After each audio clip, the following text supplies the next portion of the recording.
What's cooking, everybody? It's your boy Brees, and you're here for another episode of What's Cooking podcast, home to the hottest upcoming entrepreneurs, business people, entertainers, and investors around the world.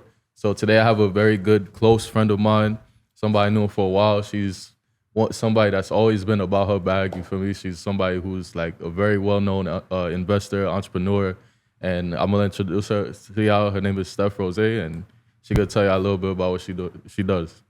Hey guys, my name is Steph Rozay. So I am an entrepreneur. That's the only place I can categorize myself. So just jack of all trades, just dabble into everything. So that's me. Yes, very much a jack of all trades. So Steph, there's so many things that you do. Anything that you want to specifically highlight? Okay, so I run a crypto school. So I teach everyone how to trade. So I have a strategy that I have for myself, and I created it. And I teach people how to trade. Well, I am a trader, respectfully. I love to trade. Trading is life. You know, not everybody may agree, but trading is life for me.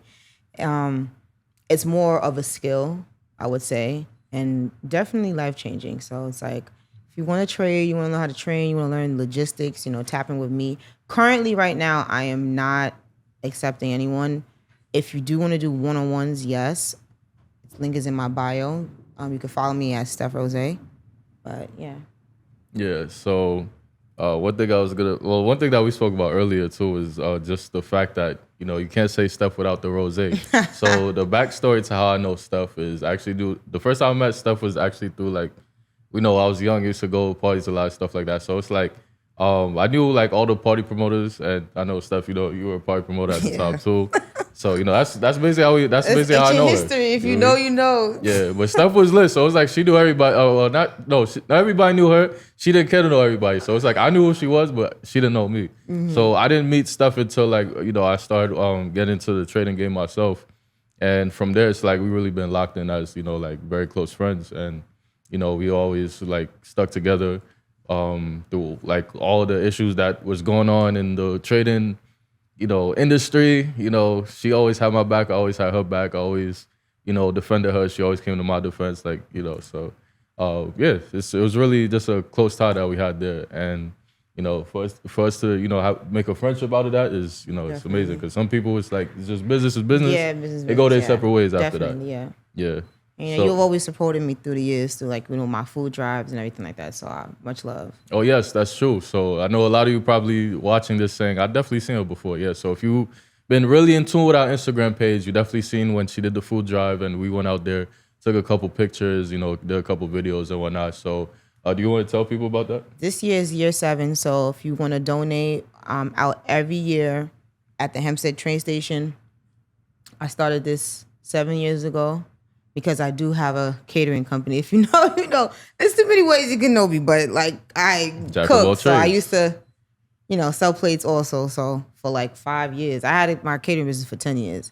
So I've been selling food since I was in high school. That's how I really started. That's the journey that started everything. But if you want to come out and donate, we do this every year. Thanksgiving drive, clothes, food, whatever it is. If you have a restaurant, you could donate. You have a business, you could donate, you can just come out and just help. Everybody just comes out and volunteer. It's from 11 to 4, so you guys don't start eating until 6, so you'll be fine.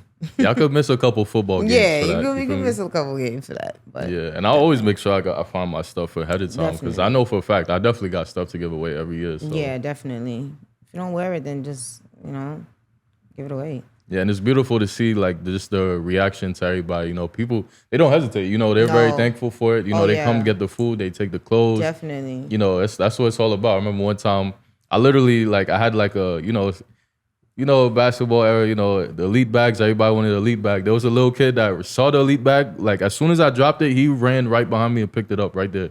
He didn't care what was inside the bag. He picked up that bag because. Yeah. Again, everybody in New York, even if you weren't a ball player, you still wanted that elite bag. So definitely. And it's so dope because I feel like when it comes to giving, and it's not about giving for your heart, because I even ask no cameras and no things.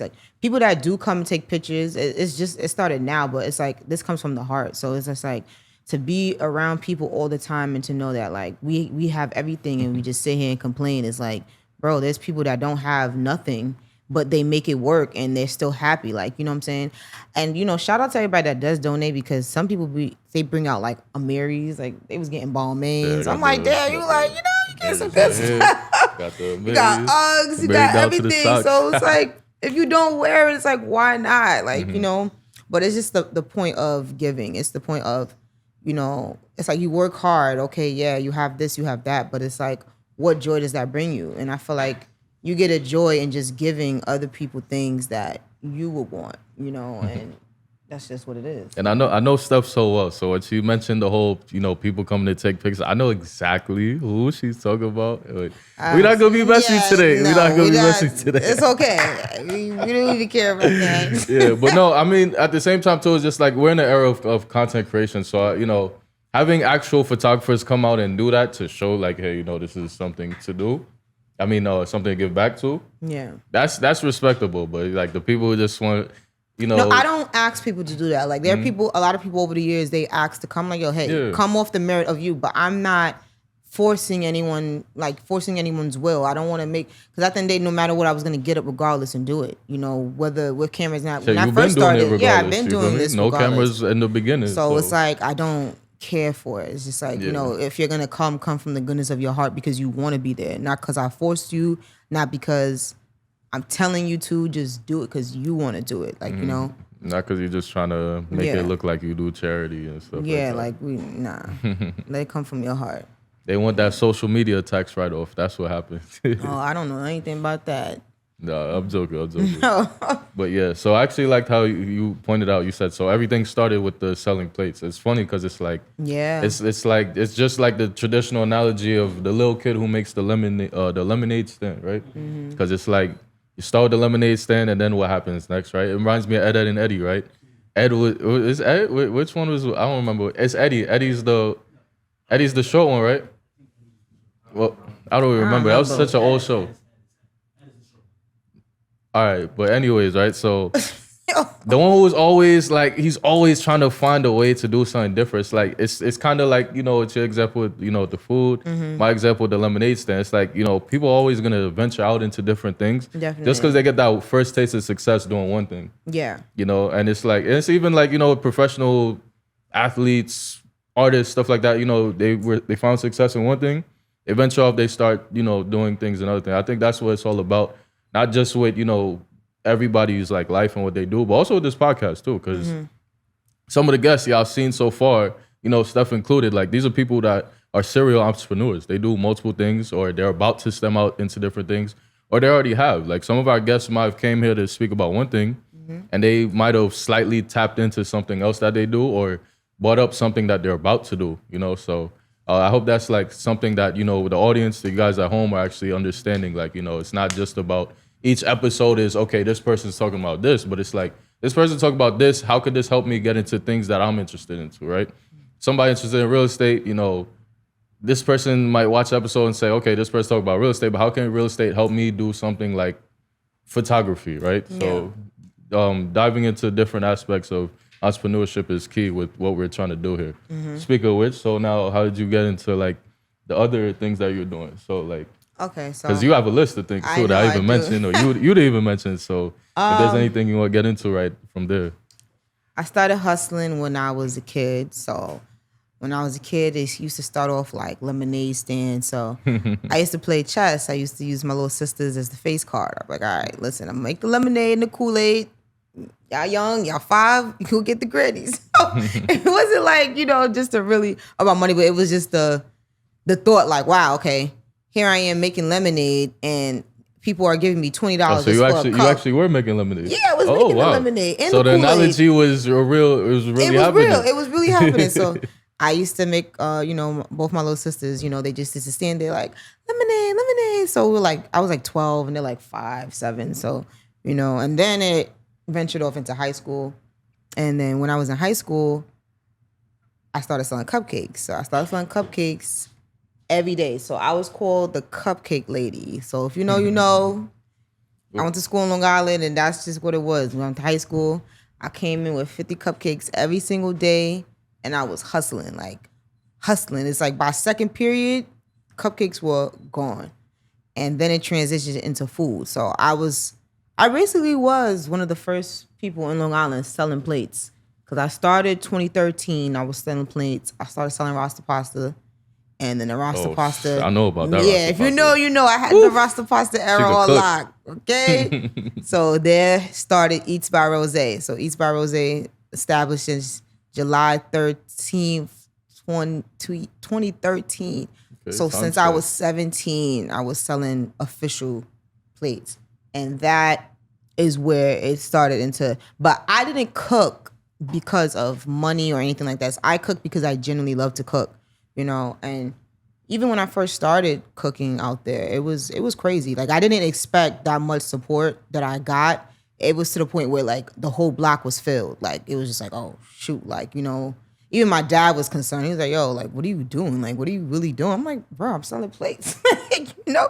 But it's just, you know, it was just something because I love to do it and I just did it just cause I was tired of going to Footprints. So I was like, you know what? Let me just start making pasta. And then I just took off with that. And then even, you know, during the time I'm catering, I'm selling plates, I'm also working at the hospital, you know, doing my thing. And so I was collecting, you know, my checks from the hospital, and then I'm cooking. I'm just trying to make it work just so I could invest. And then that's how I turned up into trading. So, and then a bunch of other things too. But those are like my main ventures. And I tell everybody that's an entrepreneur, like, you have to do what you love. Don't do something because other people are doing it or because you think it's new or you think that, oh, let me just get money off of it. The money will come when you do something that you love. You could be at a place for years and you're never happy. Yeah, the money's coming in, but you're not happy. You'll probably accept less because you're happy doing it and you enjoy waking up to it. I don't believe life is about misery. I don't believe a life is about misery because at the end of the day, there's not enough. You could have all the money in the world and you're still not happy and you're not satisfied with your life. You can have this, you can have that. Like, you're just not satisfied. Happiness comes within. And I feel like when you're finding your calling and when you're finding who you want to be, you're not going to figure it out. I didn't have it figured out at 17, but I knew I wanted to be a hustler. You know, I knew that working a job was just not for me. Even if I was going to have a plan and be like, all right, this is what I'm doing for this amount of years. After this amount of years, this is how much I should save. This is how much I should do. That was just my ideal perspective at 17. But not everyone is going to really think like that at 17. We're in high school. But I just always thought bigger because I just thought that the world was mine. So anybody watching this and you feel like there's something that you're like sitting on and you want to just do it because you're going to, like I was telling him earlier in the car, you're going to be like 70. You're going to be like, damn, I should have did this when I was 25 or I should have did this when I was 20 or 19. Like, go for your heart. Do everything that you want to do. Do not listen to nobody because your plan is your plan. It's nobody else's. No one could tell you what God told you is for you. If you have a vision, you can't sit around and tell this person and that person. A lot of people are not meant to understand what it is that you're supposed to do. Only you can understand what you're supposed to do. Nobody else.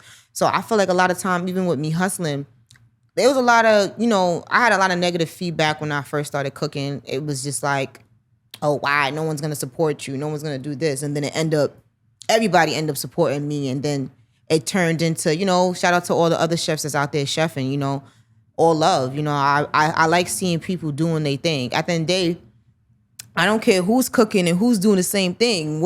Everybody got a different formula. Everybody got a different recipe. Everybody has different motion. Your motion is not affecting my motion. And I think that's another topic that should be touched. Like, when you're doing business, don't worry about nobody else but you. This person could be doing this. This person could be doing the same thing. It's not about who's doing it. It's about how you're doing it. And it's about how you make your customers feel and the customer service. Don't worry about what the next person is doing. Focus on you and your mission and your goal and what it is that you're trying to bring. What do you want people to remember you by with this business? What is this going to make this person like, damn, this person was official. Like, you know, I could always do business with them. And that's what's going to hold you over in business. And I think for so many years I survived because I'm a good business person. Like, when it comes to business, there's no games. Like, I'm not with nothing. Like, we doing business. This is what we're doing. This is the plan. This is the game plan. Let's get to work. And it's about planning and executing. There's no time for he said, she said, or this, that, and the third. It's either you want to get money or you don't want to get money. You know what I'm saying? It's either you want to have your plans go into fruition, or you just want to sit back and just let your life waste away and not do something of yourself? Like, you know what I'm saying? I could say at 26, like, I've done a lot of stuff. When I look back, sometimes I'm so hard on myself and I'm like, damn, I didn't accomplish this, I didn't do this. But it's just like, yo, God put so many, battles in front of me, and I just killed it all. Like, I went through, like, it's like a maze. It's the game. It's like, oh, how bad do you really want it? And I wanted it bad. I wanted it bad for years. And, you have to instill ourselves in you. If you believe that you're meant for much more, you have to let your work ethic speak for itself. How hard you work is going to determine where you are in the next 10 years. Sorry, I don't mean to talk a lot, but I'm just passionate please. I'm all about for it. that. Because, people don't know me, so people don't ever get to hear this side of me. Like, I know people always wonder, like, oh, why is she doing this or why is she doing that? Not that I care, but it's just like, this is just what fuels me. Like, you know what I'm saying? If you see me like, damn, she's doing this, she's doing that. Oh, damn, I thought she was just doing, no, I'm going to do everything that I want to do because I become a master of everything. I've mastered all of it so I could do it. Something that could take me 10 minutes, but it take you 2 hours. It's because I spent the time, I put the work in to be there. Like, especially with trading, like, I put the work in. I done took losses.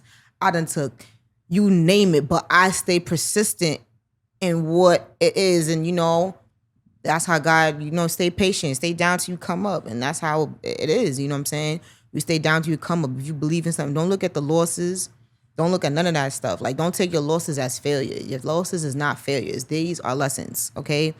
Every time you feel like you're losing, you're just learning a lesson, and it's God saying, like, all right, if you can make it through this, let's see what else, you know what I'm saying? Certain levels, certain things that you go through is not going to matter 10 years from now.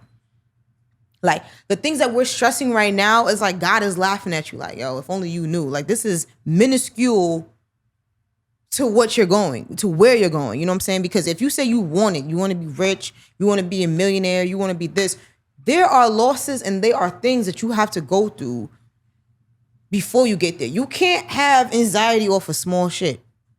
And I learned that. Very much. You cannot have anxiety off of small shit. Sometimes, and excuse my language, sometimes we take the small things and we like explode them into major things, and they're like, there's like like the biggest hurdle right in front of you, and you put so much focus on that small thing.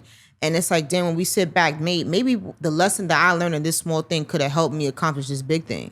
You know what I'm saying? So like they always say, new levels, new devils. You know what I'm saying? Each new level is a new devil, but it's about how you can't give up. You can't listen to the negativity, because you have to focus on where you're going, not where you came from. You know what I'm saying? You could come from shit, but you know you going somewhere.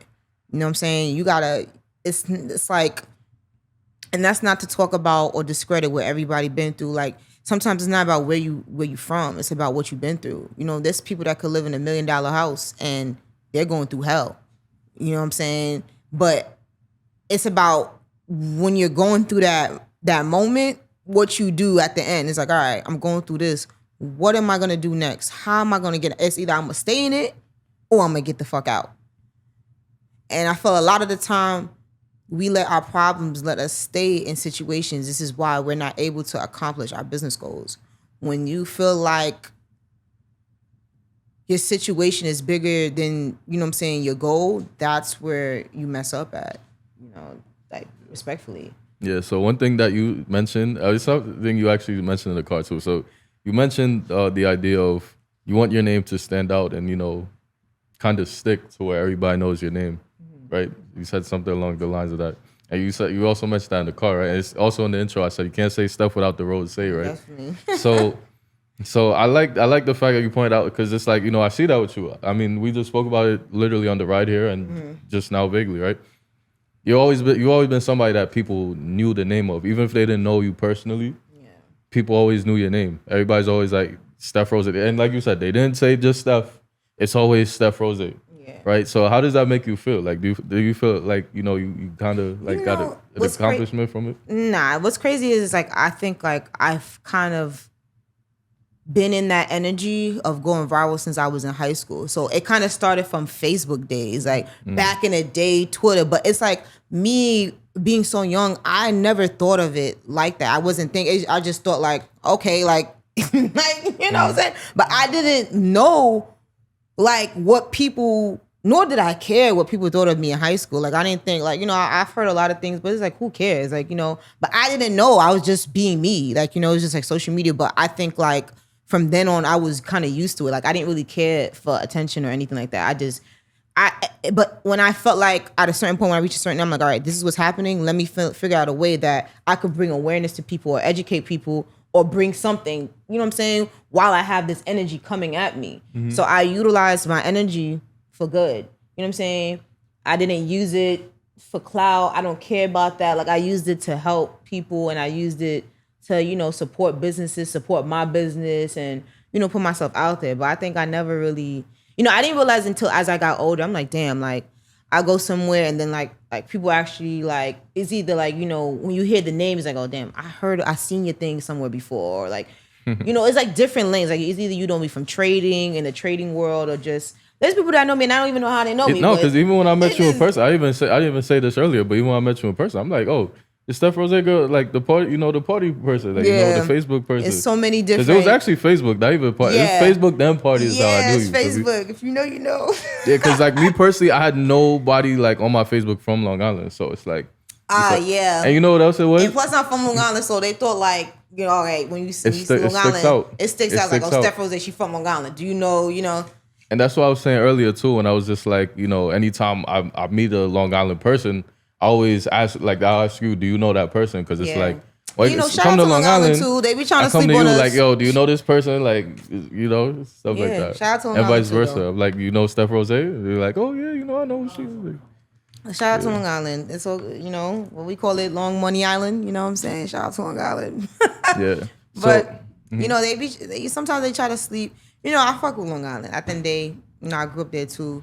So, I feel like I learned how to move even more being out there and just growing up, in New York, period. Mm-hmm. So I just, like, if you want to stay out the way, you go to Long Island. Like, that's where you yeah, you was just saying that. Like, if you want to stay out the way, you go to Long Island. Like, so. Yeah, I ain't gonna lie. I feel like this is 2 podcast episodes for me in one day. Because it's like the car ride to get here, and then it's like, we on the bike with it. Definitely. Yeah, so you mentioned the whole idea of, not living with regret and, doing things now and just capturing things in the moment, right? And that's also something we spoke about in the car ride, right? So when we spoke about it in the car, we were talking about traveling, right? That's where it all stemmed from. And we were also talking about actually not just traveling, but living in these countries and like, potentially having dual citizenship or just full out living in another country, right? And you were telling me about, like you had that as a plan originally for yourself as well. So let's touch on that. Definitely. Since I make money digitally, I feel like, I have the advantage, especially not having any kids. It's like, all right, I could travel. So I don't ever stay in one place for too long. So I'm always traveling. I'm always just going somewhere just to adventure. And, there were times like, spiritually, I had to take breaks and I had to just go another place and just, I feel like God be like, yo, just go here. And I just stay within myself. I'm just praying because, entrepreneurs, this is not easy. Like, you know what I'm saying? Especially when you're trying to come up where you grew up or where you come from, it's not always easy. I feel like you got to move in order to tap into your greatness. You know what I'm saying? Because being from New York, you're going to survive anywhere, respectfully. If you're from New York, you're good anywhere that you go. And that's a fact. You could disagree with me. You could be whatever.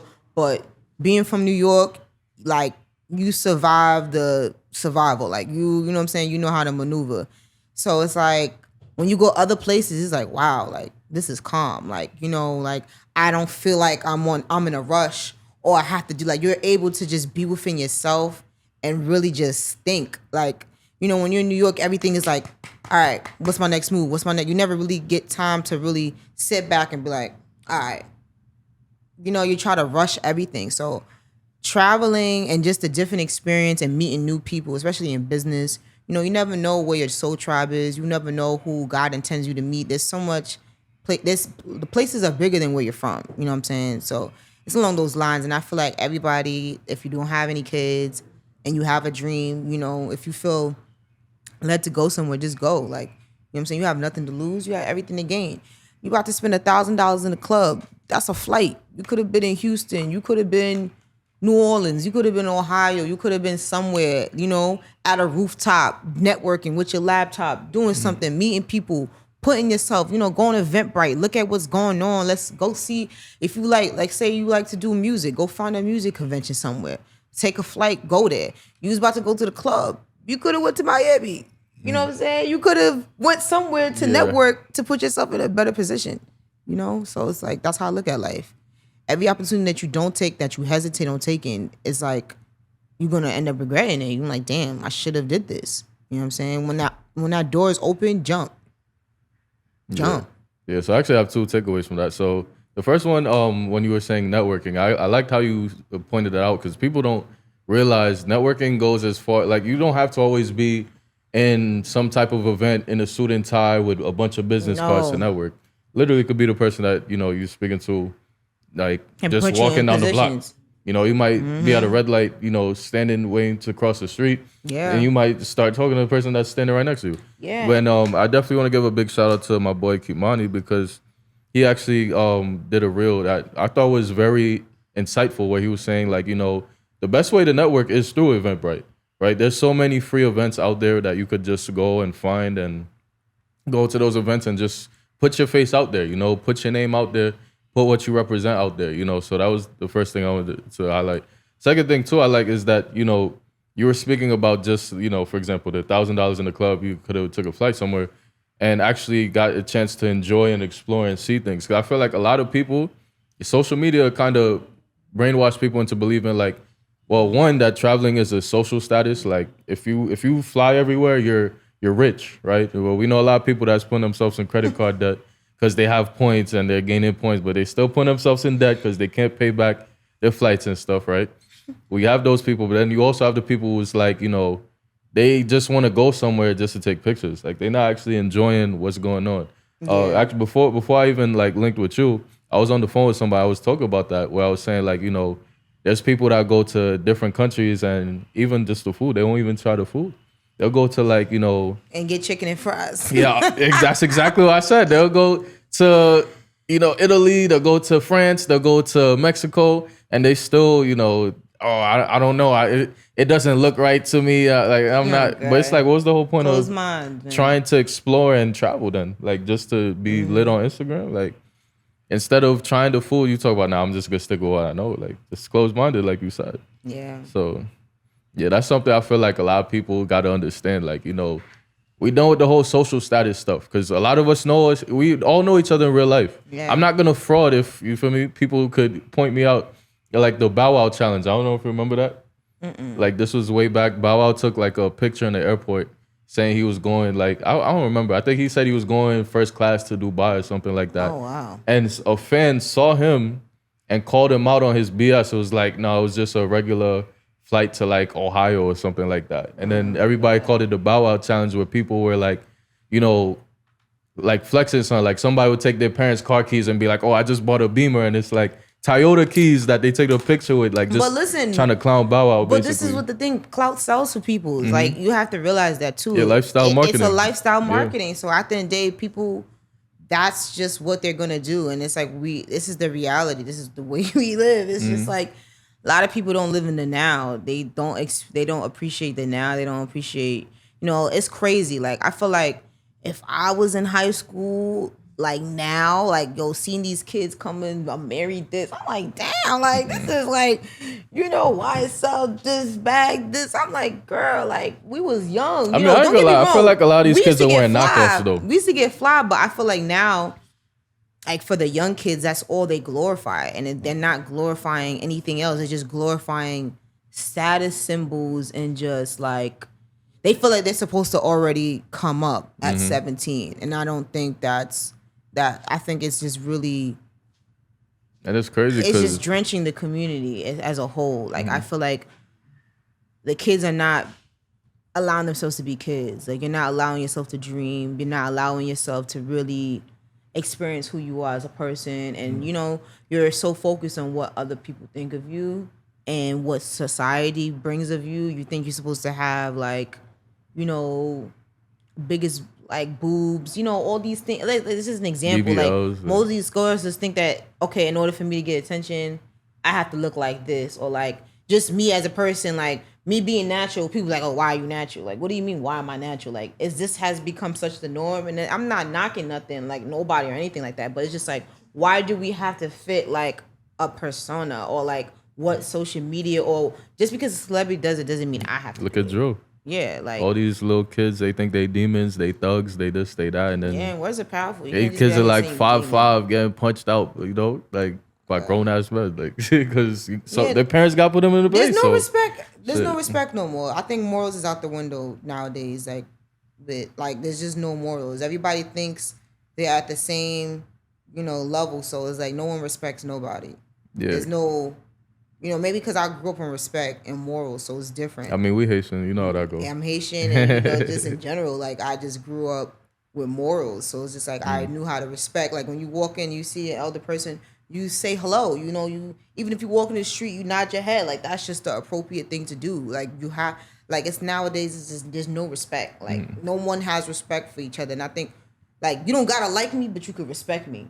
And I don't care who don't like me or who don't like whatever, but you're going to respect me. You know what I'm saying? And I'm not forcing the respect. Is not like given. It's just earned, you know, but even if I don't earn it, but you should feel about anybody. Like there's some people, of course, you know, you just don't respect, but that goes off of what you do and how you move, or and how what you present and what you represent, like how you carry yourself. Off of them. Yeah, you know? Yeah, because I was telling you too, like I went to, because we were talking about the Astoria Carnival, and I was saying like I went to the City Field one. It's just like, it was just so disgusting to see like these young kids like just, you know, being obnoxious.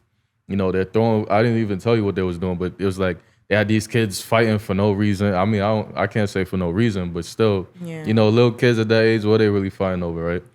Somebody skipped them in line, probably like. But you know, also too, I blame us too, because we need to be better leaders. At the end of the day, no, of course, we can say whatever we want to say. Like, you know, I try and I recognize a lot of things. So like, I try my best to really be an example, just for like the kids to like, you know, especially for my younger sisters. Like I always try to be a good example to be like, all right, yo, you know, I may not have did, you know, what it is mom and dad wanted us to do, but I still was still on the right path as far as being a businesswoman and doing what I need to do. You know what I'm saying? Mm-hmm. And I think that's where it falls down on. Like, we have to really be better people. So we can't sit here and have these conversations like, yeah, these kids or whatever. But what do they see? You know what I'm saying? True. What do they see? Like, what example are we showing them? Mm-hmm. You know, so it falls down on us too, because what we see is what we're going to do. Mm-hmm. You know? So if we see certain things, that's what's going to happen. Another thing too is just people don't think, because it's like, even at that carnival, for example, right? These kids were going crazy, right? They shut down the rides because kids were too rowdy. What they do, they took all the food. They're flinging food, cans. Even like some people are flinging like the things, the prizes they won, fling at the employees, right? And it's like, you don't think. You thinking, all right, it's lit to do that in the moment. Everybody's laughing, recording TikTok. You and stuff. Yeah. But then it's like, you don't know if you could see that person tomorrow, right? And now, you know, they're off the clock. They got time for you today. So now, you know, they run into you and like now they want to do something to you. And it's like, you know, you put yourself in that tight situation. Now, you feel me?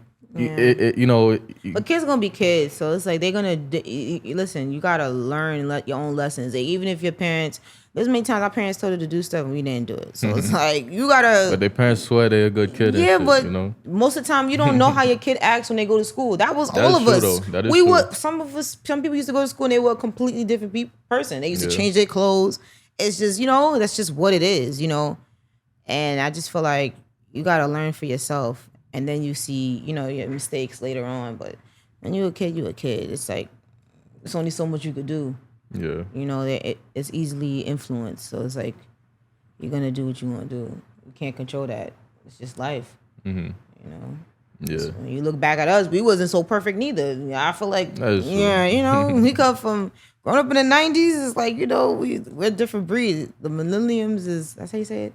I'm Haitian. I can't say millennials. Millenniums or what do you say? Millennials. Yeah. Right? Shit. I don't know how to say certain words in English. I swear. I know it, but it's just like It sounds like my mom. Mm-hmm. I can't say it perfectly. Yeah. So I'm sure everybody wants to know a little. I mean, of course I know, but I'm sure the audience wants to know about your trading journey since we haven't really tapped into that yet, but we mentioned it. So what was that like for you? So for the people that don't know, right, we started in IML, iMarket Slide, right? The Forex people, that was us, you feel me? And then for Steph that was Rozay, y'all. That wasn't me. Stuff. Yeah, it wasn't me. That wasn't me. All right, that wasn't Stuff. Then. I wasn't recruiting. Steph, yeah, she was a recruiter. You I feel was me? not. Cool, but from there, you know, you branched out. You're doing your thing. So like, talk to us about like what that journey was like. You know, it was a pretty interesting journey. Definitely learned a lot. I always look at things in a business aspect. You know, I try not to look at the emotional side of things or just flesh being flesh.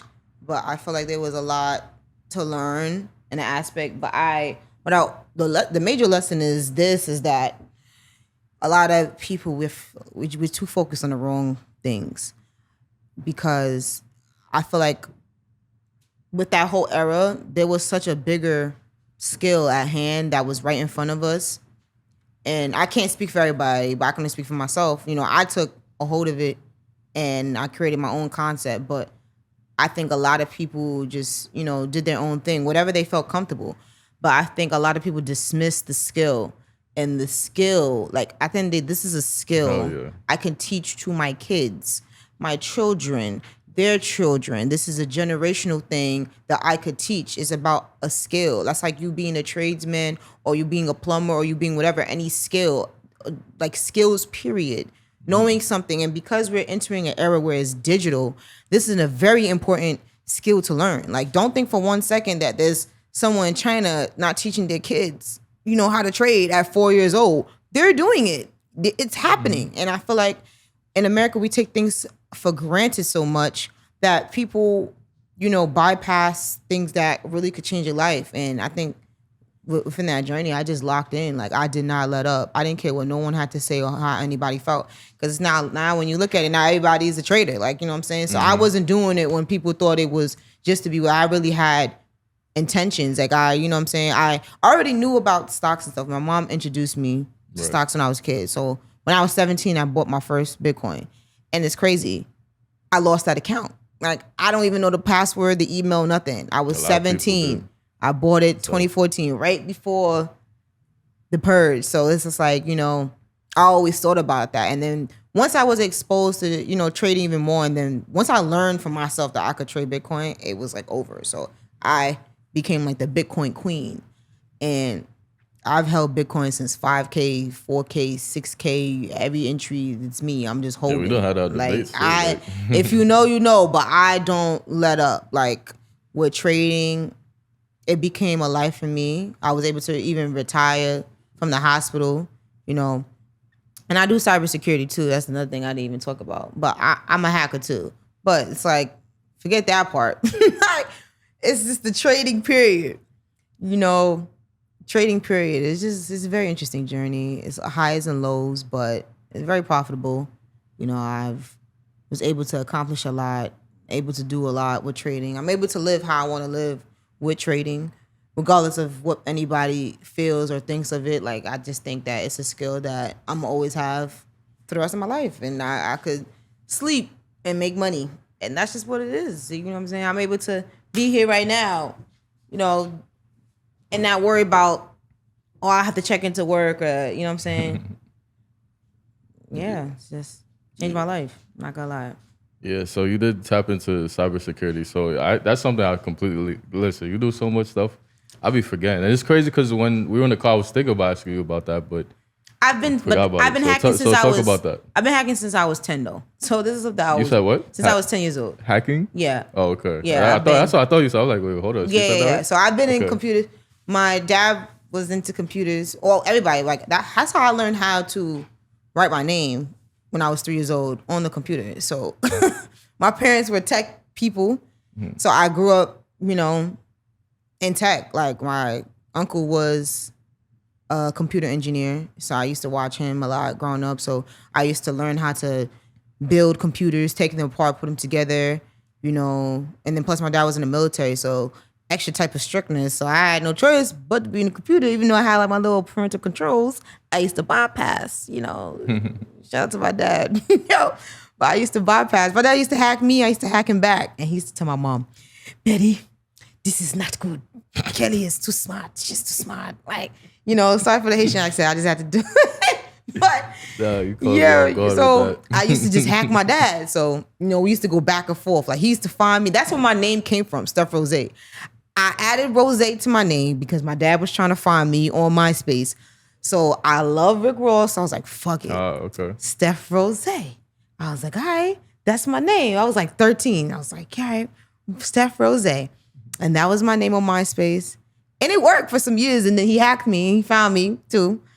And then so I started with computers from then, and then it just took off. And then it's crazy. I went to school for nursing, worked in the hospital, you name it. And that was my parents' dream. It wasn't my dream.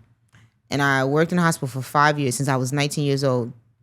I worked in the hospital, and I always made sure I just did my 12-hour part-time shifts. Like I was just 3 days. I did my 12-hour shift, sometimes 16, and I used to just rack up. So I used to do my hospital job, then my catering, then my trading. So I was just hustling all at once. Plus I'm, just tapped into, my computer stuff and just in general. And then when I left the hospital, I was like, you know what? I'm just gonna just go full out. Like it says, that's where my calling is, computers. Like I'm a computer tech girl. Like that's just who I am. So it was always in me. Like I've been, but I just had to discover myself. Did you ever think about med tech? No. I was trying to be a nurse anesthesiologist, and I was trying to take the business route. So I was going to get my nurse anesthesiologist license, and I was just going to own like a medical distributing practice, like just being a plug. I just wanted to be a plug. I like being a plug, clearly. Just for things. Rozay. But, so it's just like, yeah, computers, I'm a tech girl all the way. Listen, if you want to break into tech, just do it. You got nothing to lose, man. Just like you could do anything from anywhere. Like, but it's about you wanting to do it. Now do something because you think it's in. Like, tap into your inner child.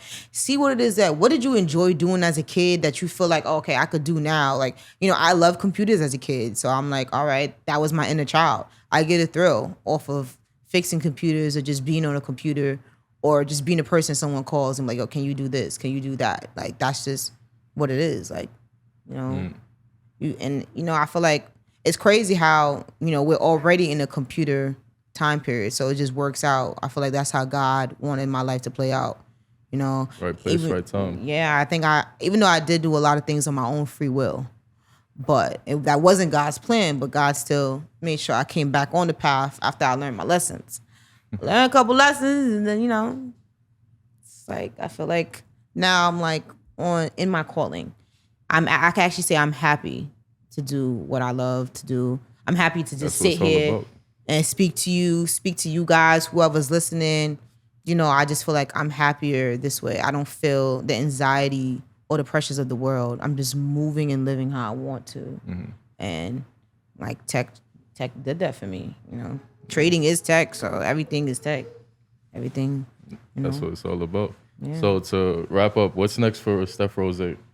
Stay tuned. Stay tuned. Yeah, that's it? I thought you was going to give us some. Like... Nah. You don't talk about it. You got to do it first, then, what I'm saying? That is your personality. You do like the mystique. Yeah, I'm very mysterious. You want people to know, like, Yeah, you ain't going to know too much. And find out. Yeah, if you know, but you never going to know. See, so now I don't know if I should ask this, but, do you want to tell people where they could find you at or like, Oh, yeah, you can follow me on Instagram at Steph Rozay. So 2 H's, right? No. Stephrozay. That's it. And do not follow the fake page of me, okay? They're extorting people. Yeah, don't follow it because a lot of people been following it. And, this time period, I do delete my Instagram just so that y'all know. I like to go on my breaks from social media. I just came back after 6 months, so. Hold up. Mark owns Instagram, right? Mark Zuckerberg, he owns Instagram? I don't think so. Well, Mark, if you're on Instagram, make sure she gets her blue check for free. right? Because we gotta distinguish her from the fake pages. Word. Let's get it done. And give us one too. I ain't Give us one buying too. it, so you gotta holler at me for it. Yeah. I can't believe I came back to that. I didn't know what was going on when I came back on Instagram. I'm like, damn. Yeah, you was on for like 6 months. Yeah, I take breaks. Like, I like to live my life, so I And then encourage. she come back with some heat. She'd be Yeah. like, I went here, I did this. Listen. I bought this. Like, Yeah, listen. You gotta live your life off social I like media. that though. Yeah. You Because do. there's a lot of more focus. You Yo, get things done quicker. When I'm not on social media, I'm so locked in. Like, I think I accomplished 3 years worth of work just me being locked in. Mm-hmm. And you know, some people are like, oh, social media for business. Nah, I didn't. My business is my motions still go with or without social media. It's always gonna go. Like, it's gonna go even more. But I don't think I let social media like predict my life, or like, I don't know. Like, some people, it's like a facade. It's not a facade for me. This is me. What you see is what you see. Like, my pictures are the same. You're gonna see the same person. There's no Bow Wow catfishing. challenge over here. Yeah, whatever Bow Wow challenge. Yeah, there ain't no Bow Wow challenge. All right, but yeah, I just feel like, you know, to all my entrepreneurs, be you, do you, live your dream. You know, write down your vision. Don't tell nobody your vision. Don't tell nobody what you're about to do. Just do it, because people will pray against your downfall, or people will be like, "Damn, I should have did this." So they start projecting negative energy towards that. So stay prayed up, tap in with God, tap in with the Holy Spirit. If you feel it, listen to it. If you feel God is speaking to you, listen to it. If he say don't go somewhere, don't go somewhere. If he say don't hang out with that person, don't hang out with that person. Haitians are If coming you out feel right like now. you need to let it go, let it go. Yes. Because when you're going somewhere, not everybody can come with you. They can't come with you. It's just, they just can't. When your mindset is on a different path, you can't go everywhere with anybody. Is my time up? Just let me know. No, you give me a keep hand talking. signal. Yeah, I'm listening. like- Trust me, I'm you could've been enjoying like, this. You know, No. You keep going. Like, Okay, I'm just sorry, but I just gotta tell y'all this. It's all right. We'll edit that part out. Like, you guys have to really tap into yourself. Like, tap into you, tap into your creative side, tap into every side, tap in, you know, duplicate what works. This is what I tell people. I read a book, and I think it's from, oh my God, why does his name slip my mind? But in the book, he said, if you want to be a millionaire, you have to duplicate what works. And literally, that's what saved my life. Duplicating what works is what helps you come up. Mm-hmm. You know, find something that you love and really master it. I don't care if it takes you 1 year, 2 years, master it. Apply pressure towards it. Give it your all, but only do that if this is something that you really want to do. But at the end of the day, I read something somewhere, and it was like about a man. He married this woman, and he said, when I married her at 19, she was a teacher. But then at 21, she wanted to be a scientist. But at 25, she wanted to be a nurse. So at each level in your life and each age, you're gonna want to be something else. And you have to make sure that as you're elevating and your mind is elevating and that God is just taking you up and taking you forward, that the people around you are on that same type of time. You're not going to be the same person that you were at 21. I know I'm not the same person I was at 21. And I know I'm not the same person I was at 17. The same way when I'm 30, I'm not going to be the same person now at 26. You're never going to be the same person. And you have to have people around you that understand that. You know what I'm saying? And I'm not saying the same person in a bad way, the good ways, like the good change, the good energy, the good placements, the good level up in your life. Like, you could be down tomorrow and you could be up tomorrow, but it's about you staying forth and knowing that, all right, this is what I set forth and I did not give up on that. I could humbly sit here today and say, by the grace of God, I did not give up and I did not listen to a single soul that told me no. I didn't take no. I didn't take nothing. I walk into every room like Jesus sent me, because that's just what it is.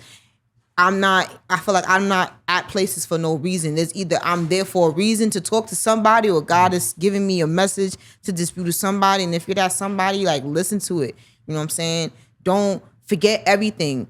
So your high school friends not gonna be the same friends. Your childhood friends, they're not gonna be the same people. But like, accept change. Accept the moments where you're gonna be by yourself. Like, when I was hustling and coming up, I was by myself. Like, it was not me linking with nobody. There was no man. There was no nobody. There was just me, myself, and God, and my hustle, and my dream. And I put 100%, 150% to that. And I let my actions speak for itself. You know, there's nothing to really say. You know what I'm saying? But it's just, do you. Live for you. Don't live for other people. Don't live for your parents. Don't live for your friends. Don't do it. And when you find somebody, when you find your soul tribe, when you find people that are genuinely for you, take care of them. That's a fact. Take care of them. Loyalty. Take care of them. There's too many definitions of loyalty, but loyalty in this game is everything. Knowing who to trust. You can't trust everybody. You know what I'm saying? When money comes into play, you see how people switch up. Money changed a lot of people. I used to see that. I used to be around people that used to count a mill, and that shit didn't make me jealous. That shit be like, damn, like I need that. Hungry. I'm hungry. Like being around people that were coming up and being around millionaires. Like there was a time period like everybody around me was a millionaire.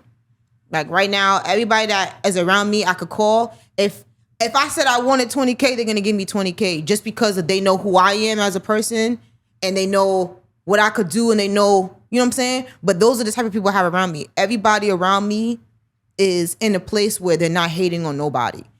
And I wish that for everybody. Come to a place where the people around you could call, not because you need them. You know what I'm saying? I know me, my mother always says that about me. She would say like, even if you're dying, you won't call nobody. It's horrible, but I know for a fact I'm the same if way. I needed it or if I needed some people, they're gonna come through for me. Yep. And it's not gonna be like, oh, like don't have people around you that when you have a bad day, they're gonna tell everybody like, yeah, so-and-so just called me because they down bad or they need this. Those are not the people for you. The minute you encounter that in your life, let them go. Off. Yep. Because when it's real, when money comes into play, it's none of that. When you really got it, you could be up tomorrow. My friend could have 75K today and then have 1,000. But because I know that person's a hustler, that 1,000 is not gonna break him. Listen, your good days is somebody's bad days. Mm-hmm. You know what I'm saying? Like even literally, in trading, that's how the market's up. Somebody loses when you win. You don't let the money define you. Don't let money define you. When you see money, let it get to your head. Don't let it get to your head because you can have it all today and lose it all tomorrow. It's not about that. It's about the principle of keeping it and keeping it going. You know what I'm saying? So I say that to everybody. Like, you probably made a meal, but can you keep that meal and more? It's about sustaining it. It's about keeping it going. It's not about just doing. It's about letting this be generational wealth. This is a legacy. What is your legacy? Who and what are you? If you die today, what will they remember you by? What did you do in someone's life that could affect you? Did you work and did you move in what God wanted you to be?